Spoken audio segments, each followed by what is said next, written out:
Hi friends, இந்த வீடியோவில் வாழைப்பூ வடை எப்படி சொல்கிறது அப்படின்னு பார்க்கலாம் வாங்க. ஒரு மிக்ஸி ஜாரில் ஒரு பெரிய துண்டளவுக்கு இஞ்சி தோல் சீவி சின்னதாக நறுக்கி போட்டுக்கோங்க. பூண்டு தோல் உரி கம்மியாக போட்டுக்கலாம்.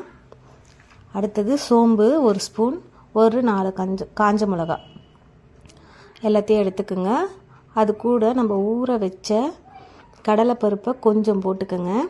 எல்லாத்தையும் போடக்கூடாது, கொஞ்சம் மட்டும் போட்டு இது பாருங்கள், இந்த அளவுக்கு கொரன்னு அரைச்சிக்கோங்க. அதுக்கப்புறம் மீதி இருக்கிற கடலைப்பருப்பையும் போட்டு இந்த அளவுக்கு கொரன்னு அரைச்சிக்கலாம். நல்ல மைய அரைக்க வேண்டாம், கொரன்னு அரைச்சா போதும்.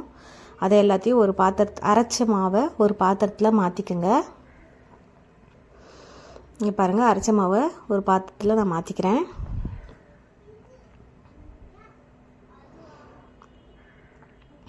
அடுத்தது பொடியாக நறுக்குன வெங்காயம் சேர்த்துக்கலாம். இங்கே பாருங்கள், பொடியாக நறுக்கின வெங்காயம் உங்களுக்கு தேவையான அளவுக்கு சேர்த்துக்கோங்க.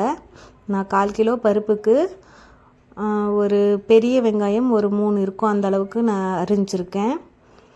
பச்சை மிளகா நான் சேர்க்கலை, நீங்கள் வேணும்னா பச்சை மிளகா சேர்த்துக்கோங்க. நான் காஞ்ச மிளகா அரைச்சி வச்சுருக்கேன் இல்லையா, அதோடு தான் நான் விட்டுருக்கேன். ஏன்னா குழந்தைங்க சாப்பிடும் அப்படின்றதுனால. உங்களுக்கு வேணும்னா பச்சை மிளகாவும் சின்னதாக கட் பண்ணி போட்டுக்கோங்க.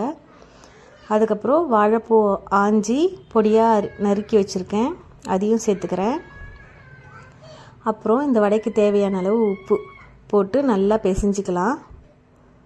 அப்புறம் கருவேப்பிலை முழுசாக போடுறதுனாலும் போட்டுக்கோங்க, இல்லை நான் போட்ட மாதிரி நல்லா பிச்சு போட்டுக்கிறதுனாலும் போட்டுக்கோங்க. ஒரு கொத்து கருவேப்பிலை எடுத்து பிச்சு போட்டுக்கோங்க. இப்போ எல்லாம் சேர்ந்து வர அளவுக்கு நல்லா கலந்து விட்டுக்குங்க. இங்கே பாருங்கள், நல்லா கலந்து விட்டாச்சு. அவ்வளோதான், வாழைப்பூ வடைக்கு தேவையான மாவு ரெடி ஆகிடுச்சு. இந்த மாவை அடுத்தது சூடான எண்ணெயில் பொரிக்க போகிறோம். ஒரு வாணலில் எண்ணெய் ஊற்றிக்குங்க, தாராளமாக எண்ணெய் ஊற்றி பொரிக்கிற அளவுக்கு எண்ணெய் ஊற்றிக்குங்க. எண்ணெய் காயட்டும், நல்லா காயட்டும். எண்ணெய் நல்லா காஞ்சிடுச்சான்னு பார்த்துட்டு அதுக்கப்புறம் இந்த மாவை வடை எந்த ஷேப்புக்கு வேணுமோ, எந்த அளவுக்கு பெருசாக வேணுமோ அந்த மாதிரி தட்டி எடுத்துங்க. இங்கே பாருங்கள், நான் கையிலே தட்டிக்கிறேன். கையை ஈரமாக நனைச்சிக்குங்க. நனைச்சிட்டு ஒரு ப்ரெஸ் பண்ணிங்கன்னா உங்களுக்கு ரவுண்ட் ஷேப்பில் வந்துடும்.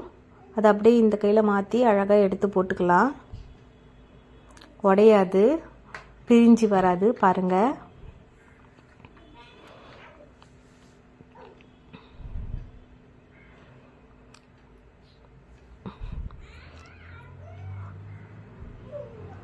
மழை காலத்துக்கு நல்லா ஏற்ற சூடாக சூப்பராக வாழைப்பூ வடை ரெடி ஆகிட்டு இருக்குது.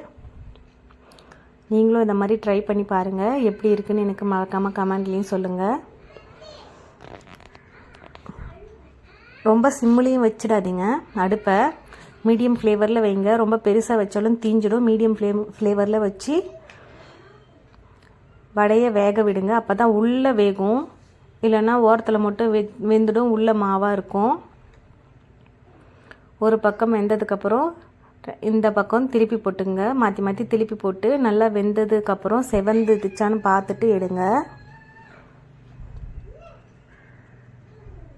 இங்கே பாருங்கள், 2 பக்கமும் செவந்து வந்துடுச்சு. சூப்பரான சுவையான வாழைப்பூ வடை ரெடி ஆகிடுச்சு. நீங்களும் அந்த மாதிரி செஞ்சு பார்த்துட்டு எப்படி இருந்துச்சுன்னு மறக்காமல் எனக்கு கமெண்ட் பண்ணுங்கள். அப்படியே என் சேனலை லைக் பண்ணுங்கள், ஷேர் பண்ணுங்கள், சப்ஸ்கிரைப் பண்ணிக்கோங்க. வாழைப்பூ வடை ரெடி. பாய்.